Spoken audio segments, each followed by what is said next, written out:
Use deep confident. महाराष्ट्राच्या कानाकोपऱ्यातील प्रत्येक घडामोडींचं अचूक आणि निर्भीड प्रतिबिंब.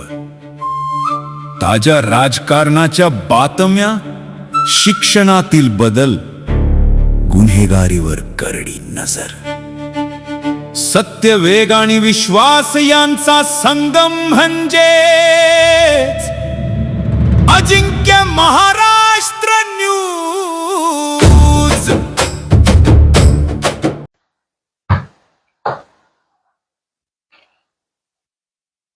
जय महाराष्ट्र. प्रथमतः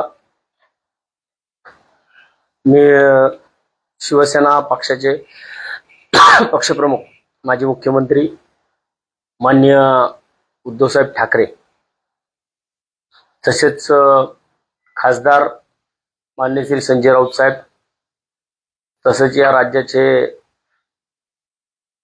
आमदार आणि माजी मंत्री आदित्यसाहेब ठाकरे, तसेच माजी मंत्री आणि या राज्याचे आमदार सचिनभाऊ आहेर, या सर्वांचं मनापासून अभिनंदन करतो की त्यांनी आज मला शिवसेना पुणे शहर प्रमुख या पदाची जबाबदारी दिली आहे. आणि माझ्याकडनं एक या शहराचं अतिशय चांगल्या पद्धतीचं काम व्हावं त्यांनी अपेक्षा ठेवली आहे. माननीय उद्धव साहेब, माननीय राऊत साहेब, माननीय सचिन भाऊ, या सर्वांचंच मला फोनवरतून मार्गदर्शन आज सकाळपासून झालं. त्यांनी सुद्धा माझं अभिनंदन केलं. माननीय उद्धव साहेबांनी मला एक शब्द बोलले की तुम्हाला हे आव्हान आहे. मी साहेबांना म्हटलो, साहेब मी आव्हान कधीच स्वीकारलंय, फक्त तुमच्या आदेशाची मी वाट पाहत होतो. आणि आज माननीय उद्धव साहेबांचा आदेश झाला आणि त्या आदेशानुसार मी आज कामाला सुरुवात करतोय शहरामध्ये.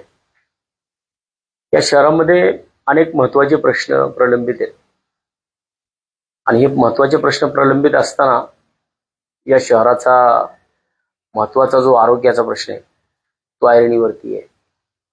या शहराच्या वाहतूक समस्येचा प्रश्न तो अतिशय मोठ्या प्रमाणात जटिल होत चाललाय. शिवाय या शहराचं शिक्षणाच्या बाबतीमध्ये सुद्धा, शैक्षणिक दृष्ट्या सुद्धा शाळेंचा दर्जा दिवसेंदिवस खालावत चाललाय. या सगळ्या गोष्टी असताना आज शहरामध्ये भारतीय जनता पार्टीला प्रचंड मोठं असं बहुमत मिळालं आणि त्यानंतर आज शहराची अवस्था जर पाहिली तर एवढ्या 119 आणि 7 स्वीकृत अशा जवळजवळ 126 नगरसेवकांचा पक्षात सत्तेमध्ये असताना विरोधी पक्षामध्ये सुद्धा महायुतीचाच पक्ष माननीय दिवंगत नेते अजितदादा पवार यांचा राष्ट्रवादी काँग्रेस पक्ष यांचाच विरोधी पक्षनेता बसलेला आहे. आणि या शहरामध्ये आता सत्तेमध्ये सुद्धा महापौर महायुतीचा आणि विरोधामध्ये सुद्धा विरोधी पक्षनेता महायुतीचा, अशाप्रमाणे असल्यामुळं शहरातील पुणेकरांची फार मोठ्या प्रमाणात आज सस्य ओलपट म्हटलं तरी वावगं ठरणार नाही ती होतीये. शहराच्या महत्वाच्या विषयांवरती गेल्या 3 वर्षामध्ये जवळजवळ 100 दिवस या शहरामध्ये भारतीय जनता पार्टीची सत्ता येऊन झाले, परंतु या 100 दिवसांमध्ये म्हणावं असं कुठलीच भूमिका, उलट ज्या पद्धतीने संपूर्ण सोशल मीडियावरती जे काही दावे प्रतिदावे सातत्याने होतात त्याच्यामध्ये मग आम्ही सुद्धा सातत्याने या गोष्टी सोशल मीडियावरती पाहत असतो. या गोष्टी सोशल मीडियावरती पाहत असताना वाईट वाटतं की महानगरपालिकेमध्ये काँग्रेसच्या नेत्यांना, राष्ट्रवादीच्या नेत्यांना अक्षरशः भांडावं लागते, झगडावं लागते बोलण्यासाठी, आपला प्रश्न मांडण्यासाठी. मग एवढं महाभयंकर बहुमत जे मिळाले त्या बहुमताच्या जोरावरती शहरातले प्रश्न आज प्रलंबित पडतात. कारण विरोधी पक्षाच्या नगरसेवकांचं किंवा लोकप्रतिनिधींचं कामच असतं ते शहरातल्या वेगवेगळ्या विषयावरती सभागृहामध्ये आवाज उठवणं आणि त्यांचा आवाज सातत्याने दाबला जातोय हा सातत्याने मी सोशल मीडियाच्या माध्यमातून पाहतो.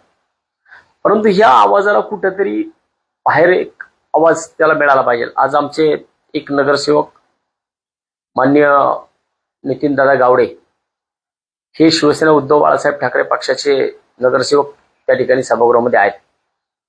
आज त्यांच्याच माध्यमातून आम्ही सभागृहामध्ये आणि सभागृहाबाहेर वेगवेगळ्या विषयांवरती एक विरोधी पक्ष म्हणून, भले आमचा पक्षनेता विरोधी पक्षनेता नसेल, परंतु विरोधी पक्ष म्हणून शिवसेना ही महत्वाची भूमिका बजावताना पुणे शहरामध्ये दिसेल.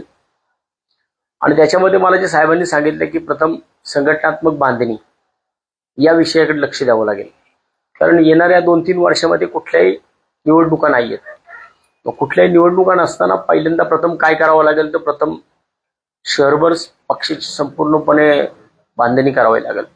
मग त्याच्यामध्ये अगदी विभागाध्यक्ष असतील, उपशहराध्यक्ष असतील, शाखा प्रमुख असतील, गटप्रमुख असतील, उपशहर प्रमुख असतील, उपविभाग प्रमुख असतील, या सगळ्या लोकांची एक वेगळ्या पद्धतीने बांधणी करावी लागेल. त्यासाठी येणाऱ्या 2 दिवसामध्ये माननीय उद्धव साहेबांना मी भेटणार आहे आणि मला 2 दिवसामध्ये मातोश्रीला सुद्धा बोलवलंय.